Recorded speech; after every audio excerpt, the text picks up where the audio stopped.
Ok, vamos a continuar, muchachos, con el tema de termodinámica y la segunda ley. La segunda ley de la termodinámica nos dice que la entropía siempre va a aumentar para un proceso espontáneo y se va a mantener constante para un proceso que sea no espontáneo. Ok, entonces por eso definimos lo que son procesos espontáneos y no espontáneos. Entonces, como la entropía aumenta para los procesos espontáneos, también va a aumentar para procesos que son irreversibles, ¿verdad? El cambio de entalpía para un proceso irreversible va a ser mayor a cero y para un proceso reversible va a ser igual a cero.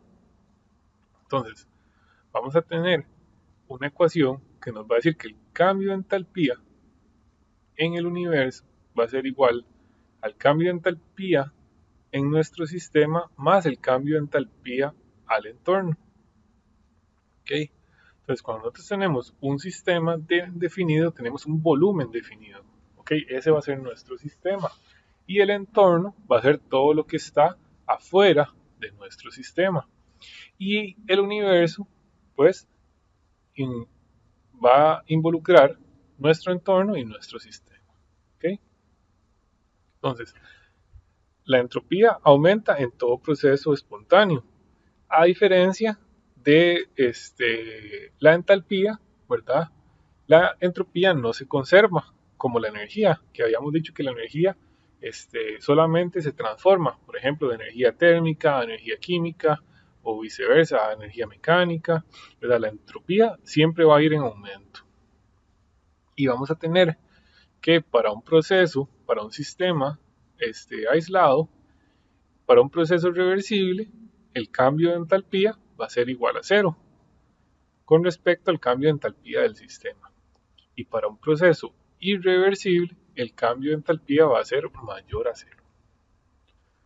Vamos a ver cómo vamos a definir cuantitativamente esos cambios de entalpía, de entropía, por medio de una, un ejemplo. ¿Okay? Entonces, la interpretación molecular de la entropía podemos considerar la siguiente reacción, donde 2 moles de monóxido de nitrógeno reaccionan con 2 moles de oxígeno para formar 2 moles de dióxido de nitrógeno. Entonces, podemos observar que están disminuyendo los grados de libertad de las moléculas, porque anteriormente en los reactivos teníamos 3 moles de gas y en los productos tenemos 2 moles de gas. Entonces está disminuyendo la cantidad de grados de libertad, por lo tanto disminuye la entropía.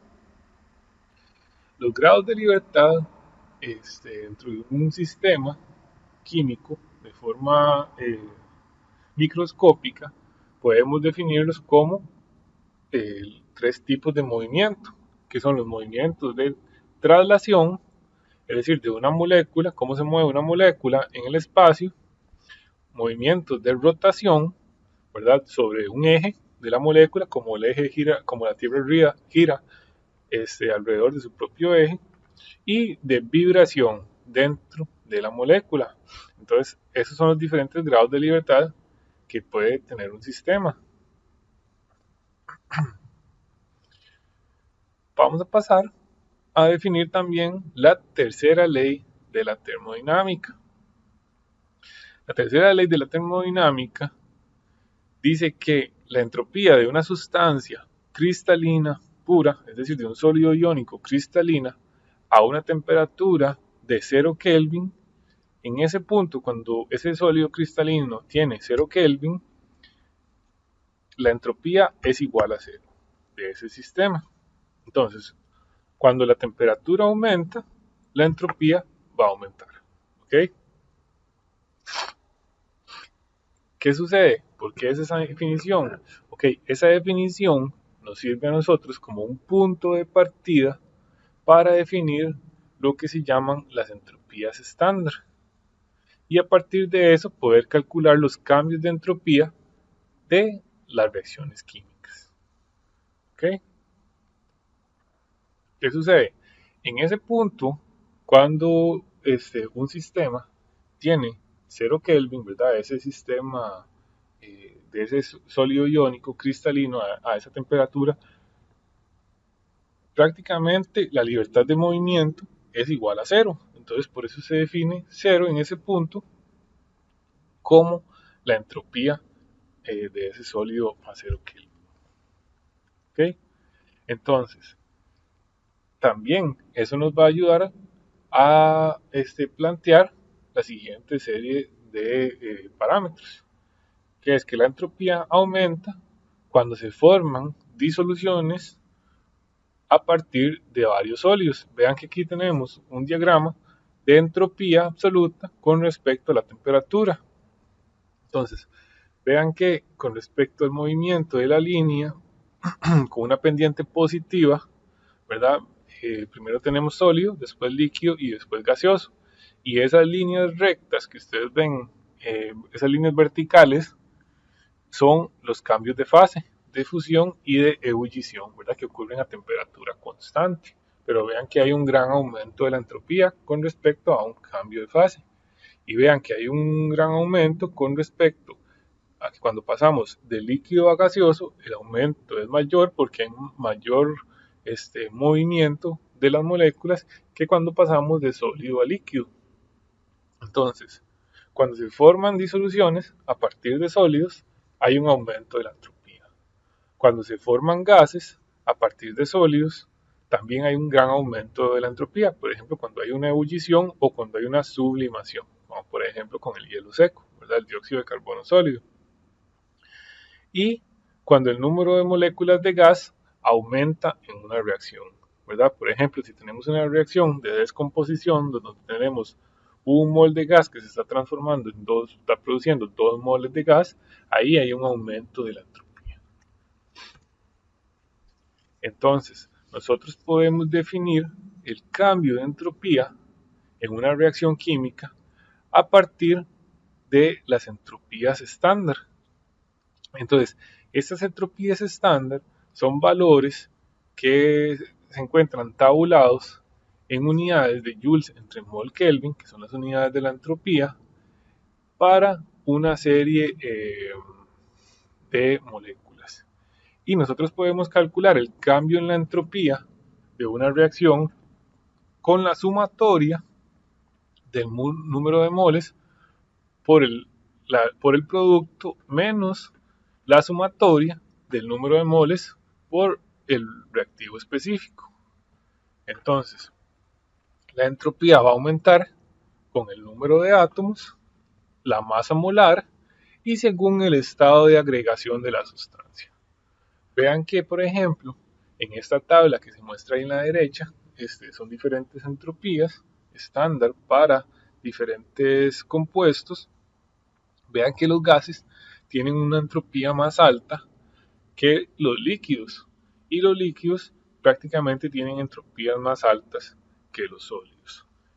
Otro factor que interviene en las entropías estándar es la masa molar. Entonces, por ejemplo, vean que por ejemplo, el etanol o el metanol, vean acá, tiene 237,6 joules entre mol por Kelvin, porque tiene una masa molar bastante alta. Entonces vean, por ejemplo, el hidrógeno, que tiene una masa molar muy baja, tiene una entropía más baja que el metanol. Y vean, por ejemplo, el nitrógeno, que tiene una masa molar de 28 gramos por mol, tiene una entropía más alta que el hidrógeno. Y el oxígeno más que el nitrógeno y más que el hidrógeno, por ejemplo. Vean también, podemos notar que, por ejemplo, aquí tenemos agua en estado gaseoso, tiene una entropía de 188.8. Y vean que el agua en estado líquido tiene una entropía de 69.9. Igual podemos hacer la comparación entre el metanol en estado líquido, que tiene una entropía de 126.8, y el metanol en estado gaseoso de 237.6. Entonces vean que en estado gaseoso la entropía es mucho mayor. Y otro factor que interviene es la masa molar también, ¿verdad? Y el número de átomos. Entonces, a partir de esa ecuación del cambio en la entropía, que es igual a la sumatoria de la entropía de los productos menos la entropía de los reactivos, nosotros podemos calcular el cambio de entropía de una reacción de nuestro sistema. ¿Ok? Entonces, veamos acá este ejemplo. Tenemos la reacción de producción de amoníaco, ¿verdad? Que la hemos venido trabajando, donde tenemos un mol de nitrógeno en estado gaseoso que reacciona con 3 moles de hidrógeno en estado gaseoso para producir 2 moles de amoníaco en estado gaseoso. ¿Ok? Entonces, el cambio en la entropía de ese sistema va a ser igual al número de moles eh, multiplicado por la entropía estándar del producto menos el número de moles multiplicado por la entropía de cada uno de los reactivos. Entonces, tenemos 2 moles. Vamos a utilizar los datos de esa tabla. Tenemos 2 moles de amoníaco. Entonces, multiplicamos 2 por la entropía estándar del amoníaco menos un mol de nitrógeno, que lo multiplicamos y ahí abrimos un paréntesis, ¿verdad? Porque ese menos va a restar a la suma de los dos reactivos, entonces menos un mol de nitrógeno multiplicado por la entalpía estándar del nitrógeno, que es 191,6 joules entre mol por Kelvin, más 3 moles de hidrógeno, ¿verdad? 3 moles de hidrógeno multiplicado por la entalpía del hidrógeno, que es 130,6. Y vean que cuando nosotros hacemos esa multiplicación, entonces el cambio en la entropía nos está dando menos 198,4 joules entre Kelvin. ¿Ok? Ese es el cambio en la entropía. Es un valor negativo. Entonces vemos que está disminuyendo la entropía. Vean que el cambio en la entropía tiene un valor negativo.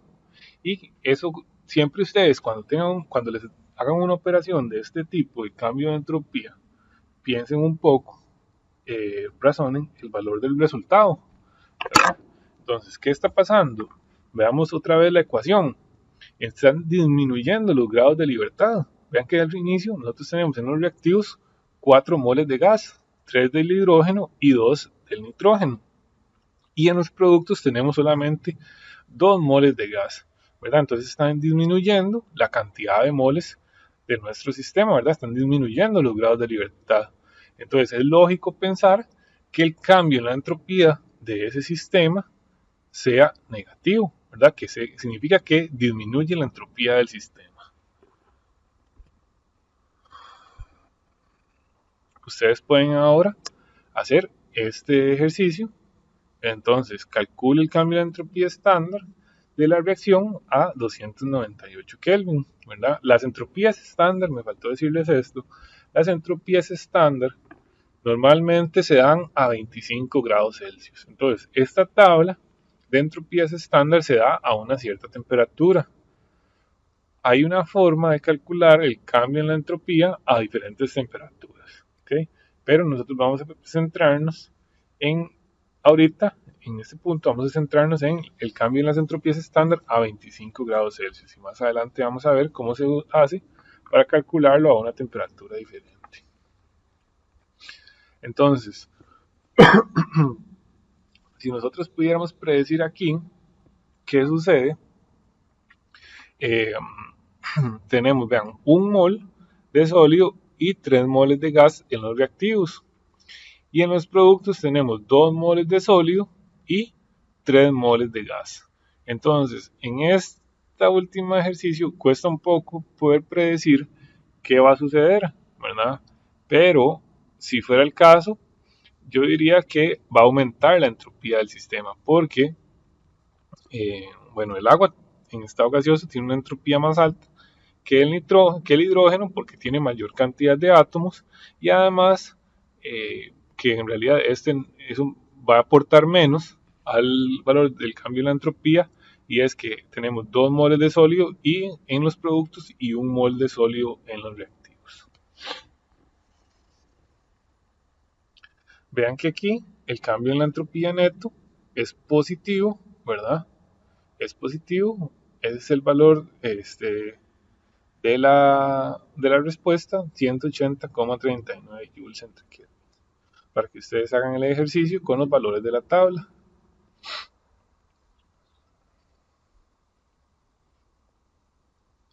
En este ejercicio, ven, el cambio en la entropía es positivo, ¿ok?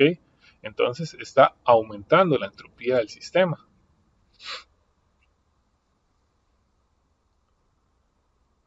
El cambio de la entropía en el entorno, nosotros lo podemos calcular de la siguiente forma. Acuérdense que de la segunda ley de la termodinámica, ¿cuál es la fórmula?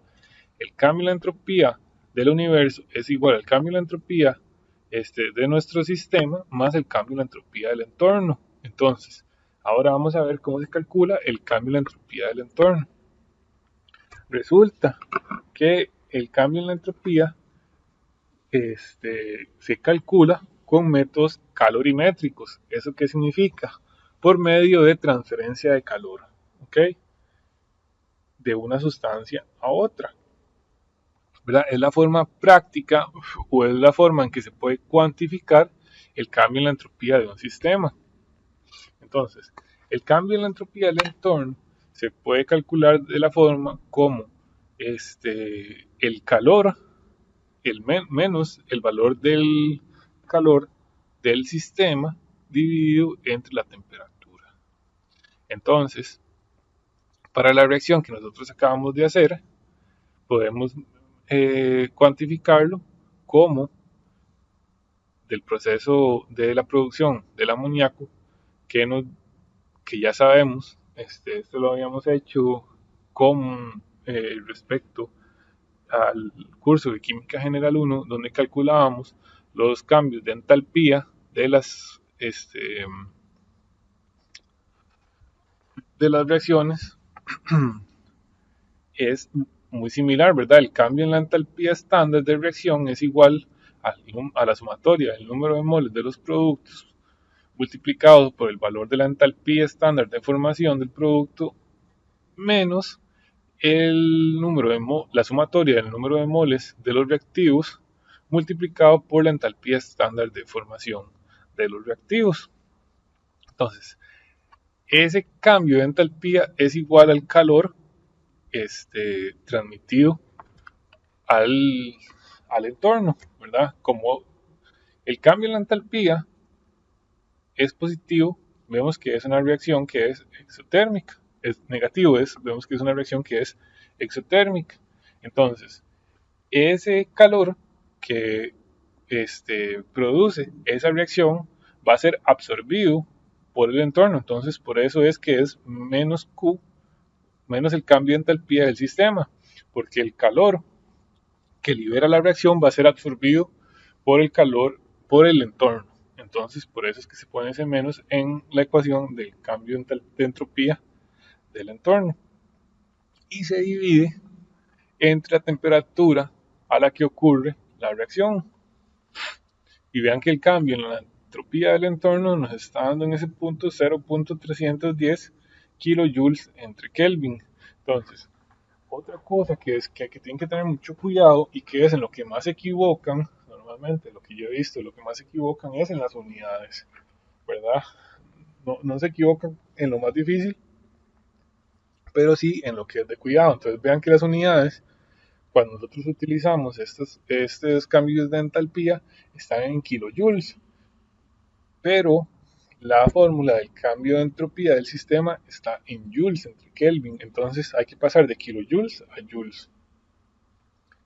Entonces, vean que aquí, en este caso, el cambio de entropía del universo teníamos que es igual al cambio de entropía del sistema más el cambio de entropía del entorno. Y vean que para ese proceso, el cambio de entropía es igual entonces a menos 198.4 más 310, que es igual a 112 joules entre Kelvin. Entonces, para este proceso, el cambio de entropía global, ¿verdad?, del universo es igual a 112 joules entre Kelvin.